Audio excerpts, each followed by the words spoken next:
nell'Interland di Treviso la testimonianza di uno che racconta con le lacrime agli occhi l'intrusione di due ladri mascherati. Il sindaco di Spresiano dice: capisco chi si fa giustizia da sé. Maxi sequestro di droga dai carabinieri di Belluno, 7 kg di stupefacente, arrestate 9 persone, recuperati 17.000 euro in contanti, 2 taser e una penna pistola. Stazione, al via il cantiere di rifacimento del sottopasso pedonale che resterà chiuso per un anno. All'uscita di scuola è stato il caos, studenti in strada, traffico in tilt, bloccata anche un'ambulanza.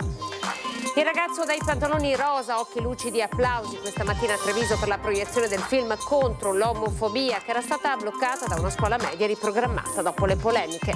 A San Marco la festa delle forze armate col Presidente della Repubblica Mattarella e il Ministro della Difesa Crosetto che ha parlato di pace, militari e confini sulla piazza al sorvolo delle frecce tricolori. Saranno celebrati giovedì alle 15 nella chiesa di San Martino i funerali di Ombretta Frezza, 50 anni, storica dell'arte, membro della Commissione Pari Opportunità, aveva affrontato il linfoma con grande coraggio. Domani al Tempio Canoviano di Possagno l'ultimo saluto a Eros Socale, scomparso il 31 ottobre a causa di un tumore. Cerimonia alle 6 del mattino per volontà dello stesso pasticcere. Il telegiornale di Treviso, buonasera, ben ritrovati. Partiamo come sempre con il sondaggio di Ring che punta questa sera alle elezioni americane che inizieranno domani e c'è grande attesa per un evento che potrebbe cambiare gli equilibri anche nel nostro paese e sicuramente lo scenario internazionale. Allora la domanda, il quesito che vi poniamo è questo, gli USA al voto, chi sarà presidente? Harris o Trump? Diteci la vostra facendo una telefonata che ricordo essere gratuita, i numeri che vedete in questo momento in sovraimpressione e nel corso della puntata di questa sera sarà reso noto l'esito del sondaggio. Partiamo con la cronaca. Lisa Canzian, residente con il marito e le 2 figlie a Carbonera, racconta con le lacrime agli occhi l'angoscia per l'intrusione di 2 ladri mascherati nella loro abitazione. Partiamo da qui. Diciamo che l'unica fortuna che io, mio marito e le mie figlie ci siamo detti è che non eravamo in casa, ecco, quella è la cosa più importante alla fine, e che quindi sì, non rischi che ti facciano male e poi abbiamo pensato a lei. Lisa Canzian, che vive con il marito e le 2 figlie a Carbonera, è ancora sconvolta. Con le lacrime agli occhi racconta come 2 ladri mascherati si siano introdotti nella loro abitazione in via Marzemine. Erano passate da poco le 19, mentre la famiglia era fuori, i malviventi sono entrati scavalcando la recinzione sul retro, torce in mano, hanno scassinato una porta a vetro che porta al soggiorno. Da quella rete si vede benissimo che sono arrivati molto tranquillamente da qui, erano in 2 e uno si è nascosto un attimo in mezzo a questa rete qui. I ladri hanno agito indisturbati per almeno 40 minuti senza alcuna paura, nonostante l'allarme fosse in funzione e le 3 telecamere di sicurezza li abbiano ripresi in ogni momento. I malviventi non hanno sottratto beni materiali, hanno rovistato in ogni armadio e stanza, rubando per sempre la loro tranquillità. Questa notte abbiamo dormito poco e niente, ecco, anche le bambine. La famiglia ha deciso di sporgere denuncia ai carabinieri ai quali verranno consegnate tutte le immagini. Nel frattempo la tristezza e la preoccupazione stanno prendendo il sopravvento su queste persone che si sentono indifese. Nonostante l'allarme, nonostante le videocamere, insomma ci siano ancora queste persone che vanno oltre. Il trauma di essere stati derubati non sarà facile da superare. La paura che i delinquenti possano ritornare liberi e impuniti è palpabile. Ci si guarda intorno, cioè anche a me pensare di guardare lei e vedere che guarda, mentre prima eri a casa tua, quindi nel posto più sicuro dove si pensa di essere, adesso c'è un che lascia l'amaro in bocca, ecco. Furti nelle abitazioni, atti vandalici nelle auto. Il sindaco di Spresiano, Marco Della Pietra, dice la gente è esasperata, il rischio della giustizia fai da te è sempre alto.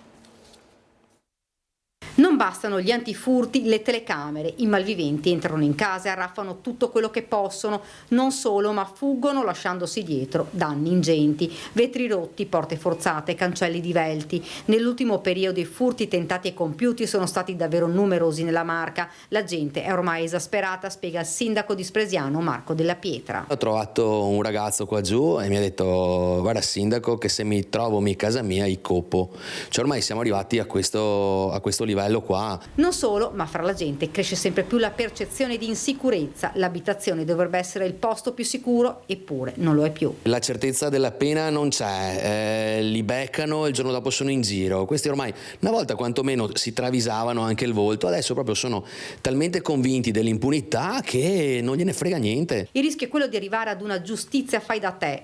Non lo condivido, tiene a precisare il sindaco, ma riesco a capirlo. La cosa che più fa male è che poi chi paga sarà colui il quale ha difeso le proprie cose, e quindi è proprio un sistema che è da rivedere in toto. Non dobbiamo arrivare a, ma ci stanno spingendo tutti ad arrivare a. Poi aggiunge: Io credo che adesso davvero serva una riforma di questo tipo di reati, delle punizioni di questo tipo di reati. Io sono convinto che mi scoccia anche usare i termini forti, però sai, colpirne uno per educarne 100 a volte sarebbe il caso di farlo. La riforma Cartabia non ha aiutato, ma ha peggiorato la situazione, tuona Della Pietra. Secondo me è peggiorata molto, c'è questa impunità massiva che lascia fare a tutti quello che vogliono. Intanto la Procura di Treviso ha aperto un'inchiesta sul tragico incidente di sabato a Resana in cui è perso la vita Michele Brugnaro, 32 anni, di Loreggia, alla guida della moto che si è scontrata contro la bicicletta condotta da un 75enne di Noale. Quest'ultimo è ancora ricoverato in terapia intensiva all'ospedale di Treviso. Sotto la lente della magistratura ci sono le cause del terribile impatto in cui è rimasta ferita anche la passeggera della moto, una 27enne. L'ipotesi è che sia stata la bicicletta a sbucare improvvisamente da una laterale, tagliando la strada alla moto. Paura intorno alle 11:30, siamo in via Callalta a Riese Pio X, dove un'anziana al volante di un'utilitaria è finita fuori strada, terminando la sua corsa in un fossato, infine contro un ponticello di cemento. La pensionata è stata soccorsa prima dai vigili del fuoco, che hanno messo in sicurezza la macchina ed estratto la conducente dall'abitacolo. Quindi personale sanitario del SOM 118 l'ha portata in ospedale. Dei rilievi della gestione del traffico si è occupata la polizia locale. Il giallo della morte di Alex Marangon. Oggi si è svolto l'accertamento tecnico irripetibile sulle tracce che sono state trovate all'interno dell'auto del ragazzo. Le tracce trovate vicino al freno a mano e sulla tappezzeria del sedile anteriore lato passeggero potrebbero non essere sangue. Sarebbe questo il risultato del primo test, quello del reagente, sulle macchie trovate nell'auto di Alex Marangon. È stato effettuato infatti in queste ore l'accertamento irripetibile su richiesta della Procura di Treviso. Ovviamente bisognerà attendere la relazione dei periti, che verrà consegnata in procura non prima di una settimana. Ed è ancora avvolta nel mistero la morte di Alex, il 26enne barista veneziano, trovato nelle acque del Piave a Ciano del Montello dopo aver partecipato ad un rito sciamanico a Vidor. L'auto del 26enne era stata sequestrata dai carabinieri poco dopo il rinvenimento del corpo, che presentava evidenti traumi e lesioni soprattutto alla testa. Un esame post mortem che infatti ha costretto la Procura di Treviso ad aprire un fascicolo per omicidio volontario a carico di ignoti. Tante le domande che ancora attendono una risposta. I genitori di Alex vogliono sapere la verità su una morte tanto violenta e improvvisa. E poi c'è la clamorosa operazione del Comando Provinciale dei Carabinieri di Belluno, che ha effettuato un maxi sequestro di droga, 7 kg, e tratto in arresto 9 persone ritenute a vario titolo responsabili di attività di spaccio di droga nel bellunese ed in altre province. Gli arresti in seguito ad altrettante perquisizioni domiciliari supportate dall'impiego di cani antidroga. Nell'operazione sono stati recuperati 7 kg di droga di vario tipo, tra cui eroina, cocaina, ma anche ecstasy, chetamina e codeina, oltre a 17.000 euro in contanti, 2 taser e una penna pistola. 2 degli arrestati sono stati fermati nel giorno di Ognissanti a San Zenone degli Ezzelini, dove i militari dell'Arma hanno trovato un vero e proprio bazar della droga: 305 cristalli di chetamina, oltre 300 pastiglie di MDMA, 2 ovuli di eroina, diversi blister di metadone. Siamo in stazione con le immagini, i lavori proseguono al via il cantiere di rifacimento del sottopasso pedonale che dunque da oggi resterà chiuso per un anno. Il caos che abbiamo trovato è inequivocabile.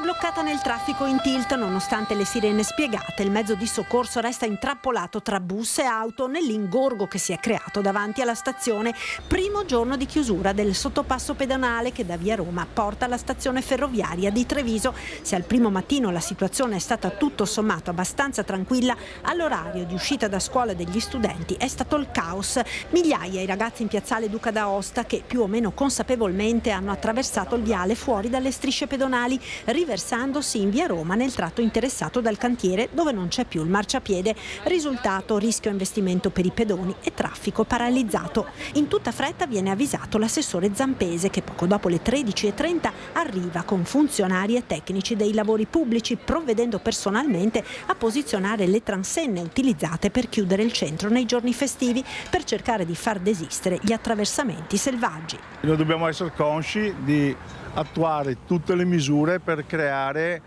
la maggior protezione possibile e quindi ho richiesto anche una modifica alle recinzioni del cantiere di FS proprio perché i ragazzi, pur essendoci la segnaletica e tanti non la rispettano, debbono trovarsi di fronte a un muro. Il cantiere per rifare il sottopasso durerà circa un anno e quanto accaduto oggi farà mettere in atto quei correttivi per rendere la situazione meno rischiosa, anche se alcune criticità difficilmente sono risolvibili.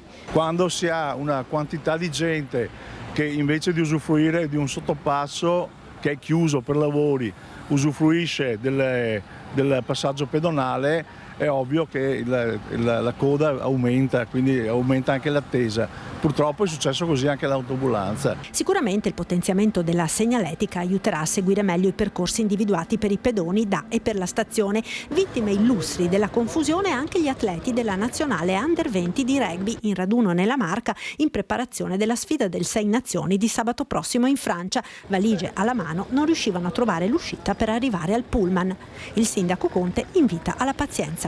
Entriamo in una fase importante del cantiere, mi piace rilevare che l'impresa ha ripreso a lavorare con un ritmo importante come mi ha garantito RFI. L'appello che faccio anche ai cittadini è quello di prestare attenzione alla cartellonistica per gli attraversamenti pedonali che devono essere fatti in sicurezza. Al Cinema Edera il ragazzo dai pantaloni rosa, occhi lucidi e applausi per la proiezione agli studenti di seconda dell'Istituto Serena di Treviso. Canta, canta ancora, che io non mi stanco, canta, fino a quando viene sera, da qui all'eternità. Occhi lucidi e commozione al termine della proiezione al Cinema Edera dopo le polemiche, l'anteprima per gli studenti del film Il ragazzo dai pantaloni rosa, ispirato alla storia vera di Andrea Spezzacatena, il quindicenne che nel 2012 si tolse la vita dopo aver subito atti di bullismo dai compagni di scuola. Gli studenti di seconda media dell'Istituto Serena di Treviso sono tra i 60.000 ragazzi che hanno assistito alla proiezione e poi al dibattito collegati con Roma. A rispondere alle domande degli studenti il cast del film e la mamma di Andrea, Teresa Manes, che risponde così quando le chiedono se porti rancore ai bulli di suo figlio. Entrando in quelle chat dove ho visto scorrere tra le righe la vita di Andrea, che si interfacciava con i suoi compagni, ho visto che c'è stata tanta inconsapevolezza. I ragazzi, i compagni si stavano trasformando piano piano in bulli senza volerlo e Andrea si stava trasformando piano piano in una vittima senza saperlo. Quindi come fai ad avere rancore verso chi non si è reso conto di quello che stava accadendo? Però quello che è accaduto poteva essere usato per farne qualcosa di buono. Ed il film è stato molto apprezzato dai ragazzi, ci ha insegnato che le parole possono far più male dei fatti, ci dicono, emozionati, e quello di oggi, dicono gli insegnanti, è stato un momento educativo importante per lavorare contro il bullismo. Nel nostro istituto non si possono definire proprio atti di bullismo, ma sono degli scherzi che poi possono cadere poi in cose più gravi. La prevenzione è la prima cosa. Dal 7 novembre il film sarà nelle sale per il grande pubblico. Ho sentito diversi applausi durante la proiezione, quindi capisco che ai ragazzi è piaciuto. Spero che sia visto da ancora più scuole, perché il messaggio è importante e ci tengo a ribadire che proprio è trattato con grande delicatezza. Saranno celebrati giovedì alle 15 alla chiesa di San Martino i funerali di Ombretta Frezza, 50 anni, storica dell'arte, membro della Commissione Pari Opportunità del Comune di Treviso. Aveva un linfoma ed aveva affrontato la malattia con grande forza. Treviso in lutto per la scomparsa di Ombretta Frezza, storica dell'arte e membro della Commissione Pari Opportunità del Comune, morta ieri sera a 50 anni. Ha scritto saggi e articoli, ha collaborato con la Biennale d'Arte di Venezia ed era apprezzata per il suo impegno culturale e politico, ma a lasciare il segno era anche il suo carattere allegro, la voglia di vivere, la grande forza d'animo che l'ha sempre accompagnata anche nella malattia, il linfoma, diagnosticato nel 2023. Lo chiamava linfostronzo, condividendo il percorso di cura nei social, sempre con un messaggio di speranza e resilienza, raccontato anche nel libro Finalmente Primavera. È un grande vuoto quello che lascia in tutti coloro che le hanno voluto bene ed hanno apprezzato il suo impegno anche nei momenti più faticosi e difficili. Così la ricorda il consigliere comunale Davide Acampora, amico fraterno. La consideravo una sorella.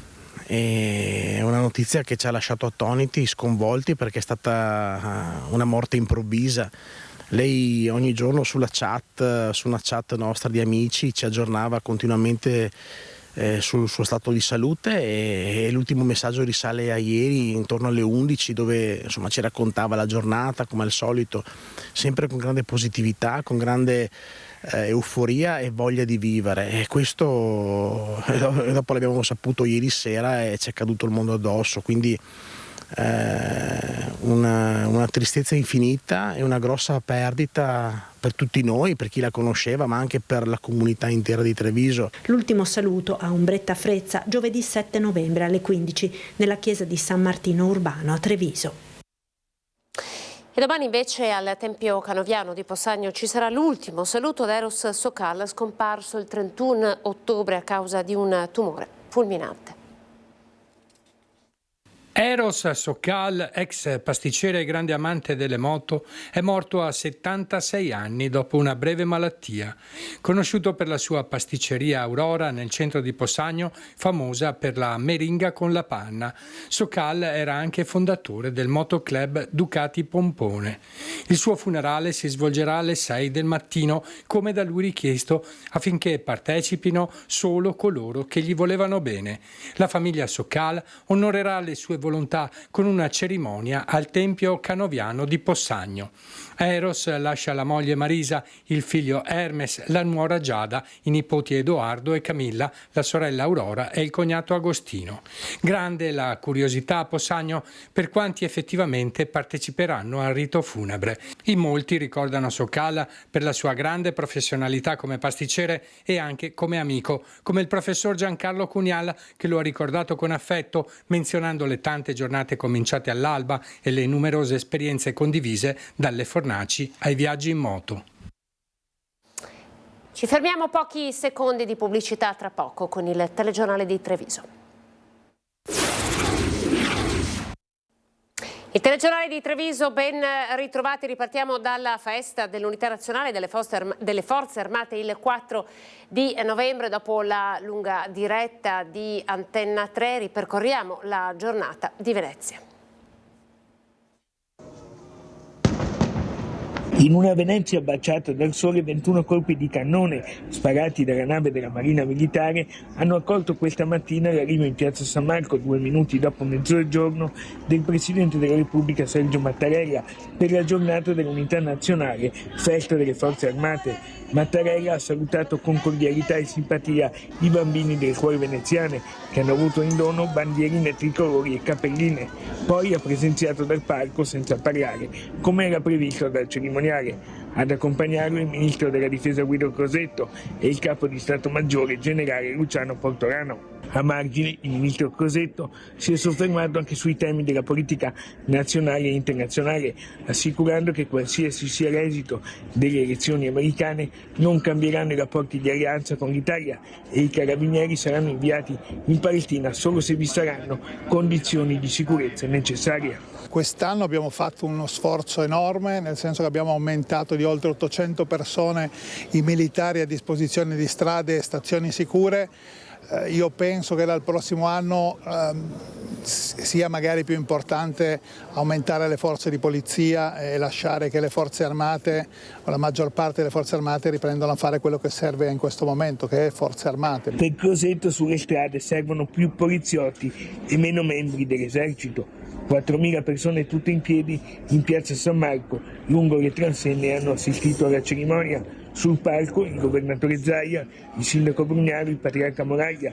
Così il ministro Crosetto ai nostri microfoni. Venezia come ha risposto oggi? Una grande giornata. Venezia ha risposto come solo Venezia può rispondere, offrendo un posto straordinario, una giornata incredibile e una popolazione che vuole bene all'Italia, vuole bene alle Forze Armate, vuole bene alla Repubblica. Quindi quali sono le sfide che abbiamo davanti adesso come Paese? Abbiamo un mondo e delle ferite che la guerra ha portato sia all'interno dell'Europa sia in paesi vicino a noi, e affrontarli è una sfida che le Forze Armate fanno ogni giorno, che il Paese cerca di fare ogni giorno. L'abbiamo ricordato oggi, il nostro compito è di creare le condizioni di pace e sicurezza. Una cosa che chiedo da Venezia, un messaggio di pace molto forte. Certo, nessuno più delle persone che hanno perso degli amici, hanno perso un arto, hanno perso un pezzo della loro vita, sanno quanto sia importante il valore della pace.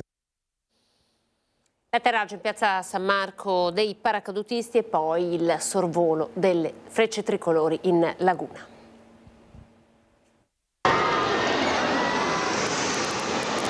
Il triplice passaggio delle frecce tricolori su piazza San Marco a seguire le note dell'inno di Mameli suggella il termine delle celebrazioni del 4 novembre a Venezia. Poco prima 7 paracadutisti erano atterrati con precisione millimetrica di fronte al Presidente della Repubblica Sergio Mattarella. Sono stati i 2 aspetti più coreografici di una ricorrenza dal contenuto estremamente ampio. Ha un significato particolare per lei il 4 novembre? Sì, certo, è importante. Nel senso, soprattutto secondo me, perché anche magari al giorno d'oggi si dà, c'è sempre meno importanza data magari alle forze armate in generale, magari anche alle istituzioni, c'è un po' una crisi in questo senso, per cui insomma avere questo tipo di cerimonie è importante. Tra il migliaio di persone che assistono alla cerimonia in una piazza San Marco letteralmente blindata c'è anche chi arriva dall'estero. Con le guerre sempre più vicine all'Europa, dice questo giovane olandese, oggi è importante un'iniziativa che commemora anche il primo conflitto mondiale, perché ci ricorda a cosa possono portare violenza e nazionalismi. C'è poi l'entusiasmo dei bambini delle scuole elementari veneziane, in questo caso della Giacinto Gallina, accompagnati dalla maestra Giovanna Zennaro. Siamo stati avvisati dalla scuola che c'era questa opportunità e noi siamo venuti subito, non tanto per metterci in mostra, perché non è questo lo scopo, ma lo scopo principale è quello di credere nelle istituzioni e nella forza della Repubblica e quindi di abituare soprattutto i bambini a queste cose. Domani torneremo in classe felicissimi di aver visto il Presidente della Repubblica e racconteremo tante cose belle alle nostre famiglie. E anche potremmo, se vorremmo, anche disegnare, scrivere un testo che riguarda questa giornata. Una giornata in cui comunque il pensiero torna costantemente ai conflitti che si consumano a poca distanza dai nostri confini. Essere qui oggi ha un significato molto importante, perché vuol dire no alla guerra e sì alla pace, ricordare i caduti di tutte le guerre e chi ha dato la vita per garantirci di vivere in una società libera, democratica e pacifica. Guardando i conflitti del presente che magari ci possono essere nel futuro, li potremo affrontare solamente con una giusta determinazione, uno sguardo a quello che abbiamo passato. E ora con il 4 novembre ci spostiamo a Treviso e Vittorio Veneto.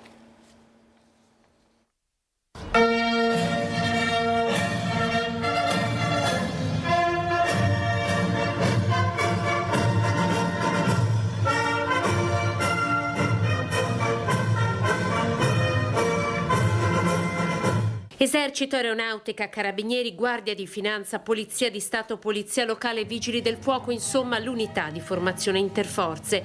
È la loro festa, oggi insieme a quella di un paese intero che a Villa Giusti ha firmato l'armistizio. L'Italia più unita che mai, 4 novembre 1918, 4 novembre 2024. La cerimonia questa mattina in Piazza Vittoria davanti al monumento ai caduti e alla presenza di tanta gente delle maggiori cariche civili e militari. Accanto al prefetto di Treviso, Angelo Sidoti, nella deposizione delle corone d'alloro a quanti hanno sacrificato la vita per la libertà, il sindaco Mario Conte, il presidente della provincia di Treviso Stefano Marconi, il colonnello Marco Fiore, comandante del presidio militare di Treviso.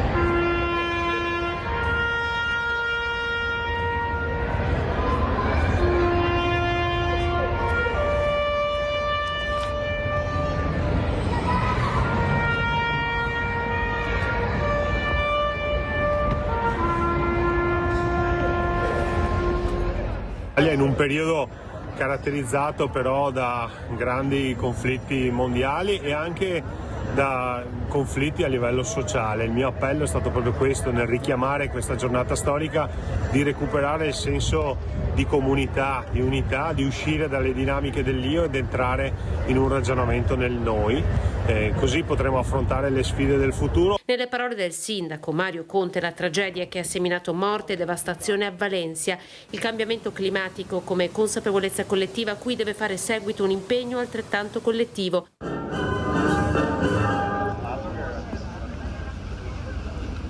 4 novembre, celebrato anche a Vittorio Veneto, territorio teatro della battaglia che sancì la fine della guerra con l'imponente sacrificio della brigata Sassari che combatte sul Piave.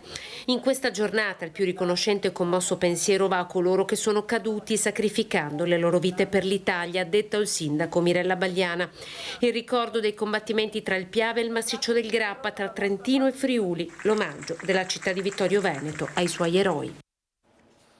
E siamo allo sport, il calcio, si apre una settimana di lavoro intenso per il Treviso, uscito vittorioso ieri dal Teni a soli 2 punti dalla vetta della classifica.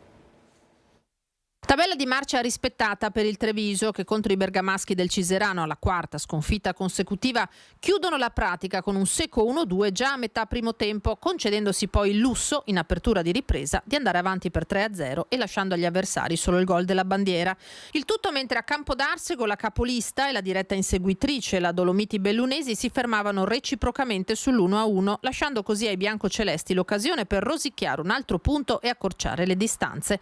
Padovani e Bellunesi a quota 26, in vetta al girone, trevigiani subito dietro a 24, chiamati a difendere domenica prossima allo Stadio Tenni la terza posizione contro un'altra compagine bergamasca, il Caravaggio, che di punti ne ha 23. Vincere significherebbe non solo lasciare gli avversari al palo, ma perché no agguantare anche chi guida il raggruppamento. Quella che si apre è quindi una settimana di lavoro intenso per mister Cacciatore e i suoi, galvanizzati dal successo con la Virtus Ciserano che porta le firme di Artioli, Aliu e Beltrame. I biancocelesti cercheranno di attrezzarsi per dare l'assalto alle primissime posizioni della classifica. Siamo alla pagina di Belluno e provincia.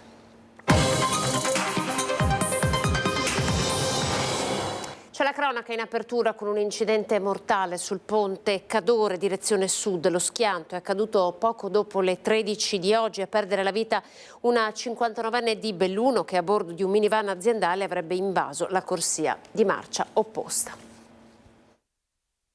A Ha improvvisamente invaso la corsia opposta di marcia, andando a urtare dapprima lo specchietto retrovisore di un'auto e successivamente la parte anteriore di una seconda vettura. Non ha avuto scampo Donatella De Colle, la 59enne di Belluno che ha causato il tremendo schianto accaduto poco dopo le 13 di oggi sul ponte Cadore fra Perarolo e Tai. La donna era al volante di un minivan aziendale, un Opel Combo in direzione sud verso Longarone. Testimoni affermano di aver visto il cambio di direzione di marcia improvviso, forse causato da distrazione o da un malore, e poi di aver assistito inermi al violento impatto. Sul ponte sono arrivati subito i carabinieri della stazione di Pieve di Cadore, gli agenti della Polstrada di Valle per regolare il traffico e consentire i soccorsi all'ambulanza e all'elicottero del SUEM e ai vigili del fuoco. Purtroppo ai sanitari non è rimasto altro che constatare la morte della donna. Ferita e trasportata in elicottero all'ospedale di Belluno la giovane cadorina di 26 anni che guidava l'auto che non ha potuto evitare l'impatto con il minivan. Pesanti rallentamenti al traffico che è stato deviato sulla strada della Cavallera. Il ponte Cadore è stato chiuso per un paio d'ore per consentire soccorsi e rimozione dei veicoli. Si tratta del secondo incidente mortale in quello stesso tratto nel giro di 2 mesi. Lo scorso 2 settembre, in un incidente della dinamica pressoché identica, perse la vita Vincenzo Martinazzo, 76 anni, di Montebelluna. La conferenza stampa nel pomeriggio, maxi operazione antidroga, fiumi di droga, quella trovata, droga di varie tipologie, anfetamine, farmaci, denaro e armi. Tra queste ultime anche una pistola clandestina, importante e clamorosa operazione antidroga dei carabinieri della compagnia di Feltre. I magazzini di stoccaggio principali nel Feltrino, anfratti artigianali ben inteso, ma tali da poter accumulare quantitativi di droga decisamente importanti, come importanti e clamorosi sono i risultati dell'operazione antidroga conclusa nelle scorse ore dai carabinieri della compagnia di Feltre, che nel fine settimana hanno tirato la rete nella quale sono finiti 9 giovani tra i 18 e i 32 anni, 5 bellunesi, 2 trevigiani di San Zenone degli Ezzelini e 2 di altre province del Veneto non rivelate perché le indagini sono tuttora in corso. Nel tardo pomeriggio, nella sede del comando provinciale dell'Arma, parte dei 7 kg di stupefacenti sequestrati a domicilio sono stati mostrati assieme al denaro, circa 17.000 euro in contanti, provento di spaccio. Decisamente un'operazione importante, soprattutto per i numeri dei chili di sostanze stupefacenti sequestrate, ma anche per la diversificata tipologia, tutte droghe assolutamente pericolose per gli utilizzatori e quindi importante averle sottratte al mercato illegale degli stupefacenti. Per 6 degli arrestati la misura cautelare disposta è stata quella del carcere, mentre per 3 sono scattati i domiciliari. Alcuni erano già noti e con precedenti specifici ed era da tempo che i carabinieri del capitano Andrea Caminiti e del luogotenente Stefano Vagnozzi li tenevano d'occhio. L'accusa per tutti è di detenzione ai fini di spaccio, aggravata per qualcuno dal possesso di armi. Abbiamo trovato nella disponibilità dei soggetti tratti in arresto alcune armi, alcuni coltelli, 2 taser ed anche una penna pistola particolarmente pericolosa in grado di sparare effettivamente come un'arma ordinaria. Tra le droghe sequestrate anche eroina, cocaina, ecstasy, confezioni di benzodiazepine e poi morfina, codeina, metanfetamina e chetamina. La cosa preoccupante è che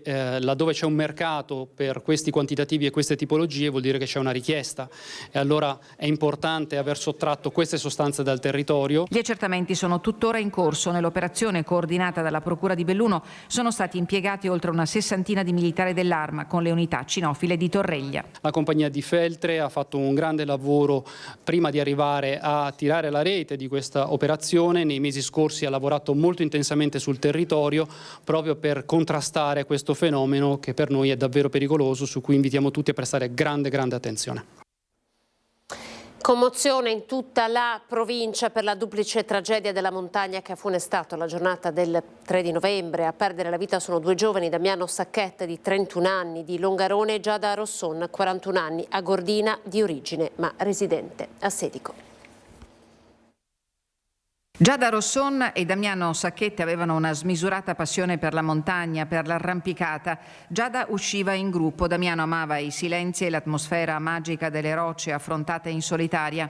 Entrambi ieri, quasi in simultanea, sono rimasti vittime di un incidente che li ha strappati agli affetti più cari.